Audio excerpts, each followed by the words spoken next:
এবারের বিশ্বকাপ রইল ইতিহাসের পাতায়, প্রথমবার র্যাঙ্কিং এর 4 দল সেমিফাইনাল তালিকায়। জিতেও মন ভার করে আছেন আর্জেন্টিনার কোচ স্কালোনি। মেসিদের পারফরম্যান্সে সন্তুষ্ট হতে পারেননি। বাংলাদেশি দুনিয়ার শ্রেষ্ঠ ঠিকানা, ভবিষ্যতে সে দেশে যেতে হয়তো ভিসাই লাগবে না আর্জেন্টিনা। ফিফা ওয়ার্ল্ড কাপ পাতানো কিনা সন্দেহ বাড়ছে, কোনো প্রমাণ নেই তবু প্রশ্নটা উঠছে। 48 দলের বিশ্বকাপ এখন 4 নামের মুঠোয়। তবে এই শেষ 4 কোনো সাধারণ সেমিফাইনাল লাইন আপ নয়। বিশ্বকাপের ইতিহাসে প্রথমবার ফিফা র্যাঙ্কিং এর শীর্ষ 4 দলই জায়গা করে নিয়েছে সেমিফাইনালে। একদিকে এমবাপ্পের ফ্রান্স আর ইয়ামালের স্পেন, অন্যদিকে মেসির আর্জেন্টিনা ও বেলিংহ্যামের ইংল্যান্ড। 7টি বিশ্বকাপ শিরোপার ভার নিয়ে 4 চ্যাম্পিয়ন এখন 2 টিকেটের লড়াইয়ে। সেমিফাইনালের লাইন আপ ও লড়াইয়ের ভেতরের গল্প নিয়ে জানাচ্ছেন। বিশ্বকাপের ড্র যেন 7 মাস আগে লিখে রেখেছিল শেষ 4-এর চিত্রনাট্য। শীর্ষ 4 বাছাই স্পেন, আর্জেন্টিনা, ফ্রান্স ও ইংল্যান্ডকে রাখা হয়েছিল ব্র্যাকেটের আলাদা পথে, যেন সেমিফাইনালের আগে কেউ কারো সামনে না পড়ে। 48 দলের ভিড় এড়িয়ে শেষ পর্যন্ত ঠিক সেই 4 নামই এখন ট্রফির 4 কোণে। সঙ্গে 7টি বিশ্বকাপ শিরোপা, 4 ভিন্ন ফুটবল দর্শন আর ফাইনালের মাত্র 2টি দরজা। চমকের মুখোশ খুলে বিশ্বকাপ এবার দেখাচ্ছে শক্তির আসল মুখ। প্রথম সেমিফাইনাল ফ্রান্স বনাম স্পেন। একদিকে গতির বিস্ফোরণ, অন্যদিকে বলের উপর দীর্ঘ শাসন। একদিকে এমবাপ্পের জন্য খোলা মাঠ, অন্যদিকে ইয়ামালের বাপায়ের সূক্ষ্ম পাঠ।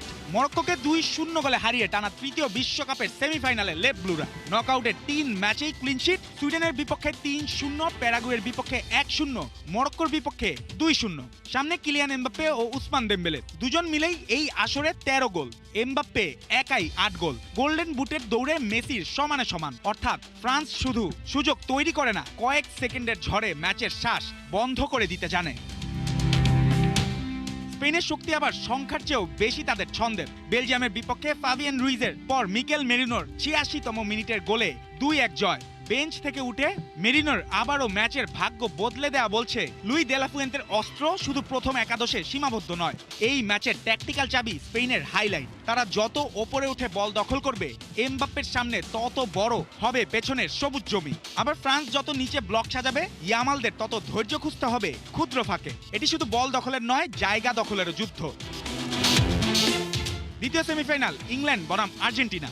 বিশ্বকাপে 24 বছর পর পুরনো শত্রুর পুনর্মিলন। তবে এবারই প্রথম বিশ্বকাপের মঞ্চে ইংল্যান্ডের সামনে লিওনেল মেসি। নরওয়ের বিপক্ষে পিছিয়ে পড়েও জুড বেলিংহ্যামের জোড়া গোলে অতিরিক্ত সময়ে 2-1 জয় ইংল্যান্ডের। এটি তাদের চতুর্থ বিশ্বকাপ সেমিফাইনাল এবং শেষ 5 বড় টুর্নামেন্টের চতুর্থ শেষ 4। তবে সতর্কের লাল আলো জ্বলছে ইংল্যান্ডে। 13 গোলের মধ্যে 12টি কেইন ও বেলিংহ্যামের। 2 তারকার ওপর এই অনির্ভরতা আর্জেন্টিনার বিপক্ষে যেমন শক্তি, ঝুঁকিও তেমন।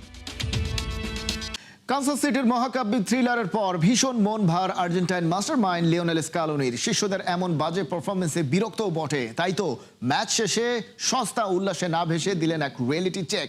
স্রেফ ভাগ্যের জোরে এ যাত্রায় শেষ রক্ষা হয়েছে বলে মেসিদের ধুয়ে দিয়েছেন বস স্কালোনি। আত্মতুষ্টিতে না ভুগে সামনের প্রতিপক্ষকে প্রশংসায় ভাসিয়ে দিয়েছেন উদারতার পরিচয়। সেমিফাইনালে ইংল্যান্ড বধের ব্লুপ্রিন্ট আঁকার আগে ক্লিন অ্যান্ড ক্যালকুলেটিভ হওয়ার প্রতি বেশি জোর দিচ্ছেন মেসিদের গুরু। বিস্তারিত। অবিশ্বাস্য, অকল্পনীয় কিংবা অসাধারণ, it was a magical show. It was the ultimate heart attack scenario. এক কথায় কানসাস সিটির মহাকাব্যিক থ্রিলার। সুইস দুর্গ ঘুরিয়ে কামব্যাকের গল্প আর সেমি টিকেট সবই হলো। তবে এই জয়টা ছিনিয়ে নিতে যে মাথার ঘাম পায়ে ঝরেছে আলবিসেলেস্তেদের। কিন্তু এমন কাঠখড় পোড়ানো জয়টা কি ডিফেন্ডিং চ্যাম্পিয়নদের সঙ্গে যায়? না, একেবারেই না। জয়ের কথা বললেও আসলে কি জয়ের জয়টা হলো, নাকি শুধুই আত্মতুষ্টি? প্রশ্নটা তীরের মতো বিঁধছে মাস্টারমাইন্ড স্কালোনির বুকে। তাই তো ম্যাচ শেষে সস্তা উল্লাসে ভাসেননি কোনো। গেল ম্যাচগুলোর ভুল থেকে শিক্ষা নেয়া স্কালোনি ম্যাচের পর নিয়েছেন রিয়েলিটি চেকের উপলব্ধি। অকপটে স্বীকার করলেন আর্জেন্টিনা আজ তাদের চেনা ক্লিনিক্যাল ফুটবলটা খেলতেই পারেনি। সুইসদের হাই প্রেস ট্র্যাপ আর ফিজিক্যাল ট্যাকলে রীতিমতো নাভিশ্বাস উঠেছিল ডি পল এনজোদের। ড্রেসিং রুমের 4 দেয়ালে আনন্দের চেয়েও বেশি জায়গা করে নিল নির্মম আত্মসমালোচনা আর সেমিফাইনালের নিখুঁত ব্লুপ্রিন্ট। আমাদের স্বাভাবিক হতে হবে। আজ আমরা আমাদের এ গেম খেলতে পারিনি। প্রতিপক্ষ 10 জনের দলে পরিণত হওয়ায় আগে ম্যাচটা আমাদের হাত থেকে ফসকে যাচ্ছিল। আমরা শুধু লাকি ছিলাম এই যা। কিছু জায়গায় আমরা সির্ফ ভাগ্যের জোরে বেঁচে গেছি, যা নিয়ে আমাদের জরুরি ভিত্তিতে কাজ করতে হবে। সুইস দলের শারীরিক শক্তি ও কৌশলে তারা টুর্নামেন্টের অন্যতম কঠিন প্রতিপক্ষ ছিল। দলের সম্মিলিত ঐক্য এবং তাদের হার না মানা মনোভাবের কারণেই আমরা জিতেছি। শত্রু হলেও গুণের প্রশংসা করতে হয়, এ কথা তো আর অস্বীকার করবেন না ইন্টেলিজেন্ট স্কালোনি। সুইসের পাওয়ার ফুটবল ও ট্যাকটিক্যাল ডিসিপ্লিনের ভূয়সী প্রশংসা করেছেন তিনি। শেষ চারে আর্জেন্টিনার সামনে এখন দ্য ওয়ান অ্যান্ড অনলি চিরপ্রতিদ্বন্দ্বী ইংল্যান্ড। ফুটবল বিশ্বে এই হাই ভোল্টেজ দ্বৈরথের ঐতিহাসিক আর রাজনৈতিক ঝাঁজ কতটা তীব্র তা বলার অপেক্ষা রাখে না। হাইপ যখন তুঙ্গে, স্কালোনি তখন একদম কোল্ড অ্যান্ড ক্যালকুলেটেড। মাঠের বাইরের কোনো আবেগকে পাত্তা না দিয়ে তার পুরো ফোকাস এখন কেবলই রণকৌশলে। ইংল্যান্ডের বিপক্ষে ম্যাচের ব্যাকগ্রাউন্ড বা পলিটিক্যাল হিস্ট্রি নিয়ে বাইরে অনেক হাইপ তৈরি হবে, এটাই স্বাভাবিক। কিন্তু আমাদের কাছে এটা সির্ফ একটা football match, do or die battle.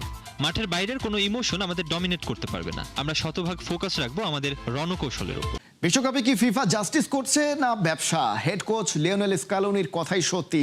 তার দল মাঠে নামলেই বিতর্ক শুরু। আর এবারে সুইস ফরওয়ার্ড ব্রিল এমবোলোর লাল কার্ড কাণ্ডের পর সামনে উঠে আসছে উত্তর না মেলা অনেক প্রশ্ন। শুধু সুইজারল্যান্ড কিংবা মিশর নয়, আরও কয়েকটা দল থেকে প্রশ্ন উঠছে।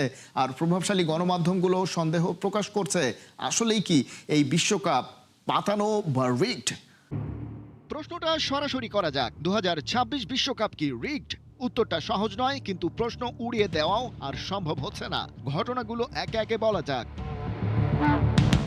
পয়লা ইস্যু, ট্রাম্প ইনফান্তিনো মাখামাখি। ইনফান্তিনো ট্রাম্পকে ফিফা পিস প্রাইজ দিয়েছেন। নিজের 37 সদস্যের কাউন্সিলকে পাশ কাটিয়ে পুরস্কারটা তিনি নিজেই বানিয়েছেন। তারপর যখন আমেরিকার প্লেয়ার ফলোরিন বালোগান লাল কার্ড দেখলেন, ট্রাম্প সরাসরি ইনফান্তিনোকে ফোন করলেন। প্রেস কনফারেন্সে নিজেই বললেন, এটা অন্যায়, আমি রিভিউ চেয়েছি। কয়েকদিন পর ফিফা ডিসিপ্লিনারি কমিটি সাসপেনশন বাতিল করলো। ফুটবলের নিয়ম পাল্টে দিলেন ইউএস প্রেসিডেন্ট। পরের বিতর্কের ইস্যু আর্জেন্টিনা আলজেরিয়া ম্যাচ। সপ্তাহ দুয়েক আগে আর্জেন্টিনার লিওনেল মেসি আলজেরিয়ার ক্যাপ্টেনকে পেছন থেকে বাজেভাবে চ্যালেঞ্জ করেন। কোনো কার্ড নেই, ভিএআর চেকেরও দরকার মনে করেনি কেউ। আলজেরিয়া আনুষ্ঠানিক অভিযোগ করলো, কিন্তু ফিফা নীরব। এরপর আসা যাক মিশর ম্যাচের ভিএআর প্রসঙ্গে। আর্জেন্টিনা ভার্সেস মিশর লড়াইয়ে জিকোর গোল বাতিল হলো, কারণ 20 সেকেন্ড আগে 100 গজ দূরের একটা ফাউল। সাবেক ফিফা রেফারি মার্ক ক্ল্যাটেনবার্গ বললেন, দুটো কারণে সিদ্ধান্তটা ভুল। প্রথমত, ওটা ফাউলই ছিল না। দ্বিতীয়ত, এই ধরনের সিদ্ধান্ত ভিএআর পর্যন্ত নেয়ার কোনো দরকারই ছিল না। একই ধরনের অনেক চ্যালেঞ্জ এই টুর্নামেন্টে হরহামেশাই হচ্ছে, সেগুলোকে ফাউল কাউন্ট করার দরকার কেউ মনে করছে না। পরে সালার জার্সি টানার ঘটনা ভিএআর এড়িয়ে গেল। মিশরের কোচ সরাসরি বললেন, ব্যাপারটা হয়তো মার্কেটিং, মেসিকে টুর্নামেন্টে টিকিয়ে রাখতে হবে। বিশ্বকাপের প্রথম সেমিফাইনালে স্পেন ও ফ্রান্স এবং দ্বিতীয় সেমিফাইনালে খেলবে আর্জেন্টিনা ও ইংল্যান্ড।